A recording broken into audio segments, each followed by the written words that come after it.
I always kind of laugh about this because the zeroth law, that's kind of a weird name, isn't it? It's like we've heard of first and second and third laws and things like that, first principles, etc. So where did the word zeroth come from? It's kind of a strange ordinal. Those are called ordinal numbers, ordering numbers, ordinal numbers. And they determined that the first law and the second law and the third law, the conservation of energy and laws related to entropy, early on in thermodynamics. Like I said, the Industrial Revolution was based upon these figures of enthalpy and so on. But they realized they had never defined temperature. Okay, and temperature is foundational to all of these. And so instead of changing the numbering and like defining temperature before all of these things, they went to the zeroth law of thermodynamics. And so that's where that word comes from. It's kind of a strange thing, but that also shows you an important principle about chemistry and maybe science in general, but certainly chemistry. Once something's published and there's kind of a convention that's been established, then you don't want to change it later because it's going to confuse the literature. Like if we were to change the laws and all move them up and say temperature was the first law and Newton's or the conservation of energy was the second law now from this point forward, you realize there's a discontinuity in the literature then. You got to pay attention now. When did they make that change? It's like Pluto in the planet business. Pluto was a planet. Everybody learned that Pluto was a planet. Now Pluto's not a planet. And you got to remember, wait, what year is this chart from? Is this chart wrong? Is it lists Pluto as a planet? Well, it was before whatever, 2017 or 2015, whenever that took place. See, I can't even remember. So that's the problem. And so I don't know what they should have done with Pluto, but what they did with temperature was really smart. They just said the zeroth law, let's leave the first law alone. Let's not change the numbers since that's in the literature. Okay, so we'll add a zeroth law. If we come up with something more foundational than temperature, which I can't conceive of what that might be, we might have the -1 law. Okay, so I don't know how you would say that the negative first, but see, the negative sounds so negative, right? And that would be really confusing to teach students. This is not something against this law. Oh, that's the negative law. This is trying to get you the correct order. So luckily, we don't think there's anything more foundational than temperature, so we'll stick with the zeroth law. And thank goodness we have that zero. It's an indexing problem. So zero came to our rescue. So this is the zeroth law of thermodynamics. It's one way to write it. When two objects are in thermal equilibrium, they must share a common property. So this is a philosophical statement, but also it's sort of, the results of experiment. There's something in common with two objects that are in thermal equilibrium. Because how would they know? How would they communicate with each other? How would you tell if they were in thermal equilibrium? And one of the things that you could do to tell that they were in thermal equilibrium is that they would have the same temperature. And so that common property is temperature. And that's how we tell if something is in thermal equilibrium. And so if you have a hot glass of water and a cold glass of water and you stick your hand in each and you realize they're at two different temperatures, they're not in thermal equilibrium. Okay. But you've made thermal contact with both, so they eventually will come to thermal equilibrium. And they and you, at least your skin, will be at the same temperature. And that's when we would know that they're at thermal equilibrium. So we would use temperature as that guide. So all of our heating and air conditioning are trying to fight thermal equilibrium. So we want our inside today, we want the inside of our house to be warmer than the outside. So we're constantly fighting thermal equilibrium. And the windows in our house are trying to come to thermal equilibrium. Heat is flowing through our windows to the outside because we're trying to heat up the inside and the windows are trying to heat up the outside. So the heat's going right out of our house. So we, in many cases, really fight thermal equilibrium. All of our refrigerators and our freezers, even our body, we're constantly burning calories to maintain our body heat. Okay. And so when you are at the same temperature as your surroundings, you're dead. You've come to thermal equilibrium. Our batteries are not at electrical equilibrium. Okay. And so they're trying to come to equilibrium as well. So from stat thermo, we have this temperature as the foundation for all of these things. So we've actually seen how temperature is the foundation. They didn't know this when they came up with the zeroth law. This again is back before quantum mechanics. And this, they knew that temperature played a role, and they put it in as the zeroth law. We now see from the partition function forward, temperature is the property that it's all based upon. So where did the different temperature scales come from? And so we had this, common scale Fahrenheit. I forget what it was based upon. Centigrade or Celsius is really easy. It's just based on water. And so you have the 0 is the freezing point of water, and 100 is the boiling point of water. And the reason they call it centigrade, centi means 100, they just took those 2 points and put 100 tick marks between it. And so that's why it's so nice. It's based on water, 0 and 100, with 100 tick marks in between. And so that's our centigrade. It's been named after Celsius, so that's our Celsius temperature scale. So if we took gases in a fixed volume, we could see that the pressure would decrease. So I've always wanted to do this with a stainless steel container, right? Take a stainless steel container with a pressure gauge on it. It's got a certain volume, and you measure the pressure, say it's at 1 atmosphere pressure, and then put it in ice water. Okay, so then you drop the temperature to 273 Kelvin. Well, let's say drop it to 0 Celsius, right? And then you look at the pressure, and it's dropped. Well, now you got 2 points, and you can draw a line through that. And so if we extrapolate this down to 0 pressure, what's the temperature? So we have one at room temperature, which is 25 Celsius. Then we get one at 0 Celsius, and then extrapolate that down to 0 pressure, and we get minus 273.15 Kelvin. If it's a perfect measurement of pressure, that x-intercept is a negative Celsius, okay? And so since it's a negative temperature, what does that mean for all of our equations, right? It's going to mess up our Boltzmann distribution and everything. We don't like those negative temperatures.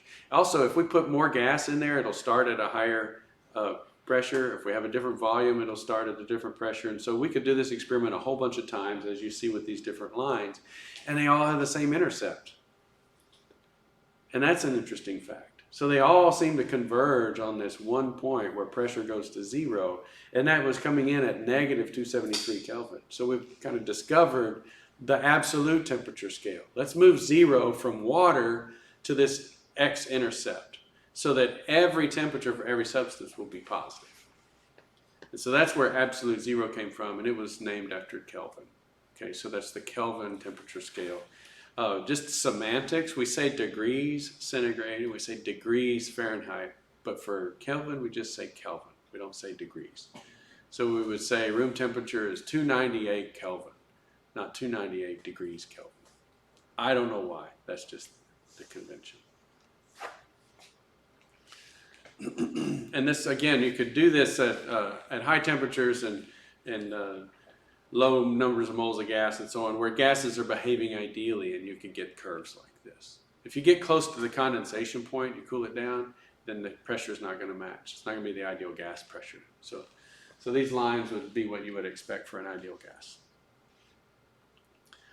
And so we have now that 0 Kelvin defined. Let's do kind of a brief tour of temperature. So, there's no negative temperatures, so we can get to microkelvin, but we've never gotten to absolute 0. And if you think about that, heat always flows from a hot object to a colder object. So how would you actually suck the heat out of a substance, right? You got to put it in contact with something that's colder than it to suck the heat out. So how are you ever going to get to 0 Kelvin? Yeah, so where are you going to put it in this universe that would suck all the heat out of it? Maybe space. Maybe.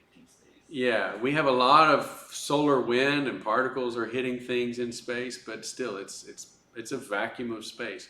Well, we could create a space-like environment on Earth, a high vacuum. We can get down to 10 to the minus 10 torr, 10 to the minus 11, sometimes 10 to the minus 12 torr. So really very, very low vacuums. And as the hot molecules leave, they leave behind the cold molecules, and we'll see that today.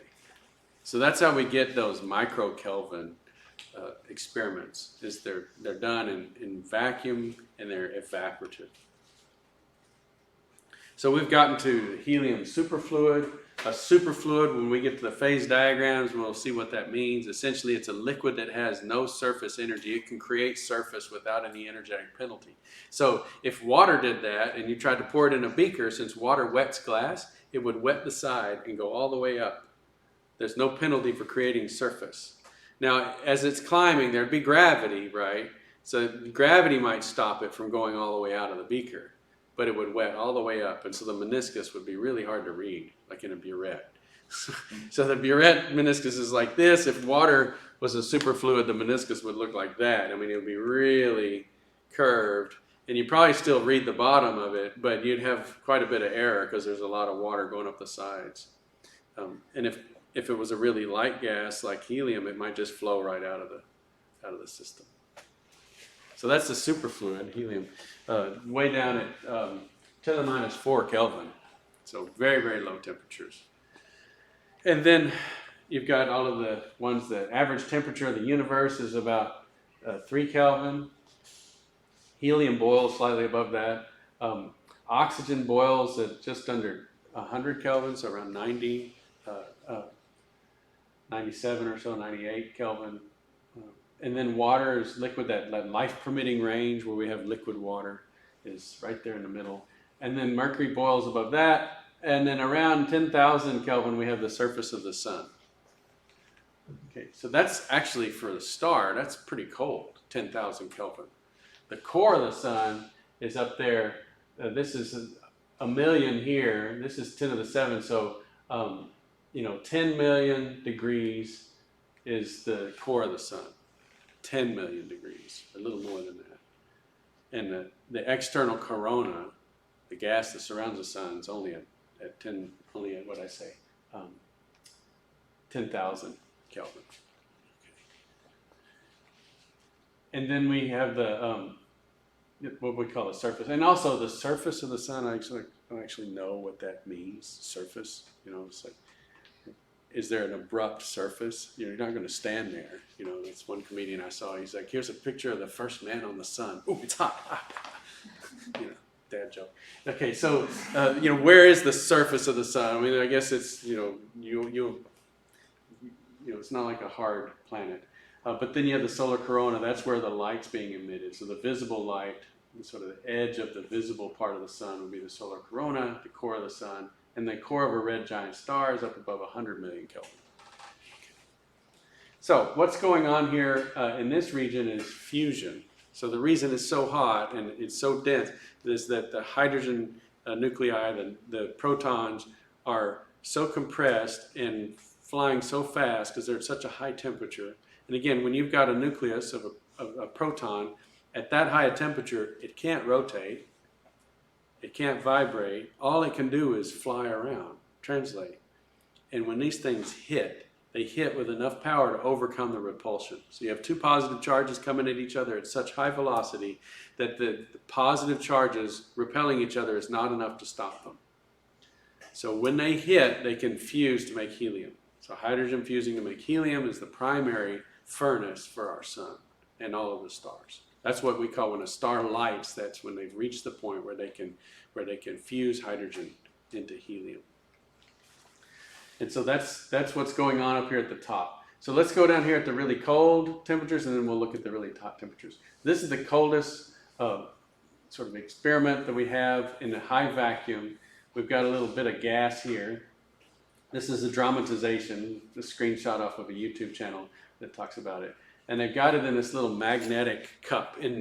So they confine this gas of atoms in a magnetic field with lasers, and then the magnetic field. And so these magnetic nuclei are being held together by the magnetic field, and then velocities are being held together by lasers. If they fly this way, they get hit with a laser, and it pushes them back to the middle. And so we can do laser confinement with like different faces on a cube. So they're held in a little laser cube and inside a little magnetic bowl. Okay, and then they start to turn the magnetic field down a little bit, and the hot atoms leave. And in any velocity distribution, your average velocity is way up here in hundreds of meters per second for, say, room temperature gas. But in that population of molecules, you still have a few molecules that are at microkelvin. And so if you get enough gas in here in the vacuum chamber and you let the hot ones leave, you're going to have a few that are at microkelvin. And so that's what we call evaporative cooling. The hot ones leave, the cold ones stay behind. And so you're really not doing anything to make it cold. You're just very carefully holding the gas there and letting the hot molecules leave and the hot atoms leave. And they're getting so cold that now they can start to get a hint of the translational energy levels. So that's, again, down at the Google Maps level of the dirt road and the driveway. The smallest energy level differences in an atom would be translation. And they're starting to see that, yes, we have this theory for 100 years that translational motion is quantized. We've never seen it. So does it really exist? If you've never seen it, never observed it, is it really true? Right? So that's, again, a positivist view of science, which falls apart, but still, you know, that's the question. Is it really quantized just because we theorize that it is? And here we're starting to see a hint that it is. That's pretty cool. And so for fusion energy, up at the top end of the temperature scale, these are the stability of the nuclei. And so low is good. So the most stable element shown here and pretty much on the periodic table is iron. And so that's something about that nucleus. We're just talking about the nucleus, the stability of the nucleus. The least stable in terms of nuclear binding energy is just a bare proton. So that would be hydrogen. And so as you combine that proton with another proton, you make a more stable nucleus, helium. And then as you combine helium with another hydrogen or whatever, you can make lithium and so on. You can move your way up towards iron. And you're giving off energy as you go down that slope, okay, to the minimum, which is iron. So that's one of the more stable. It's pretty flat around iron. So it's not much to be gained by going from, say, chromium to iron. But there's a huge amount to be gained by going from hydrogen to helium. Huge, okay? Now, we've seen pictures of nuclear explosions, fission bombs, okay? And that's going from uranium to, say, splitting the nucleus, uranium to barium and krypton. So if you take uranium and split it apart, you get like a noble gas, krypton, and barium. Again, whatever adds up to 92, you could get. So uranium has 92 protons in the nucleus. You split that. It's not always an even split. You get any two elements that add up to 92. And all of those elements are more stable than uranium. So you get energy out. This was always a weird question I had as a kid. How is it that you split an atom and you get energy? And you fuse two atoms and you get energy? Right? So you fuse two light atoms, you get closer to iron, you get energy. If you split heavy atoms that are heavier than iron, you get energy, because iron's the minimum. Okay, so fusion gives you energy and fission gives you energy.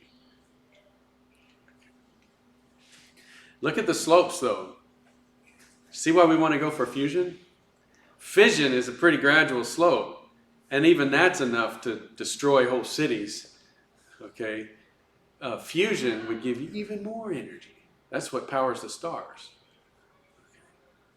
So, and not only that, there's a lot of hydrogen. We don't have to do much to separate hydrogen. We've got it all over the not hydrogen gas, but hydrogen nuclei all over the universe and all over our planet. So you don't even have to mine it. It's right there in the ocean. So this is what's going on. Now here's the math behind it. When you take those lighter elements and you make heavier elements, the masses don't add up. So if you look at in the CRC and you look at the isotopic masses and you look up the mass of the deuterium nucleus, so a proton and a neutron, still hydrogen because there's one proton, but if you look at the mass, it's a proton and a neutron mass added together, and you take two of those and add them together and make helium. So now helium-4, it's got two protons, two neutrons. If you add up the mass of the two deuteriums and look at the mass of the helium, there's some missing mass. They called it the mass defect early on because they thought this is a problem. Okay, where'd it go? Well, Einstein's theory of relativity actually solved the problem. it went to the binding energy of the nucleus. So this is actually using the most famous equation you've ever seen, E equals mc squared, where that m is the missing mass and the energy is the binding energy of the nucleus. So here's the calculation. If I take two deuteriums and fuse them, pinch them really hard to overcome the Coulombic repulsion, they can fuse to make a helium nucleus, a helium-4. They give off a gamma ray with an enormous amount of energy. And then there's a lot of translational motion too that's thrown into that helium. And so this delta M is products minus reactants. So if we go to the CRC or NIST or wherever, we look up the masses, we have the isotopic mass of helium-4, which is 4.002602. So we know it to a lot of decimal places. And then we go get the mass of the deuterium atom, and deuterium molecule, or atoms actually, 2.013553. And there's two of those, and we take the difference. We have a missing mass at 0.024544 grams per mole. All right, so it's a tiny little mass. What does that matter? Well, look at that equation. We get to multiply that by the speed of light squared. 10 to the 8 times 10 to the 8. So that tiny little mass is going to be multiplied by 10 to the 16th. And we end up with 2 times 10 to the 12th joules per mole. What the heck? That's a lot of energy for just a tiny little mole of deuterium. That's 2 grams, okay? And so if we convert that to units on a global scale, right, for a gram of deuterium, that's 548 gigajoules, 548 billion joules. In contrast, how much is that if we were to talk about oil, right? It takes 1,000,000 grams of oil to give us 45 gigajoules. That's incredible. Comparing a gram to 1,000,000 grams of oil, that's a metric ton, okay? A metric ton of oil or a gram of deuterium gas. Okay. And you've got a order of 10 more energy out of it. So 10 times the energy out of 1/1,000,000th of the weight. Yeah, it's impressive. So now you see why we're in the nuclear age. That's unbelievable amount of energy, okay? It can be used for destruction or it can be used for the well-being of humanity through electrical power, okay? And so we've done both with those. We've got nuclear power plants, which are fantastic, running on this principle. Not really fusion yet, but still the same kind of binding energy differences in the fission process. And then we also have nuclear weapons. And so if we didn't have the nuclear weapons, electricity would be too cheap to charge for. But because we haven't gone completely to nuclear globally because of the negative side of people taking and stealing that fuel and making weapons out of it, we're in a situation where it's one of the reasons we're in the situation we're in. So there's a couple of nice things in the notes about the Sandia Z machine. You can follow these links and watch some of the videos about this. This is, again, efforts to do fusion. So there's the Sandia machine, Z machine, which tries to confine it with magnetic fields. And this is just the waste electricity on the cooling pool. So all that lightning that you see is just leakage of electricity. They're destroying a little target and trying to smash it. And then the Lawrence Livermore National Ignition Facility is using lasers to crush a target. And we'll get into these two images more in the last part of the course when we talk about energy conversion sinks and efficiencies. So it's a good day. Did you play that video of that laser in CHEM 1, or was that I may have when I talked about lasers. So the National Ignition Facility, I played the laser video, where you were going to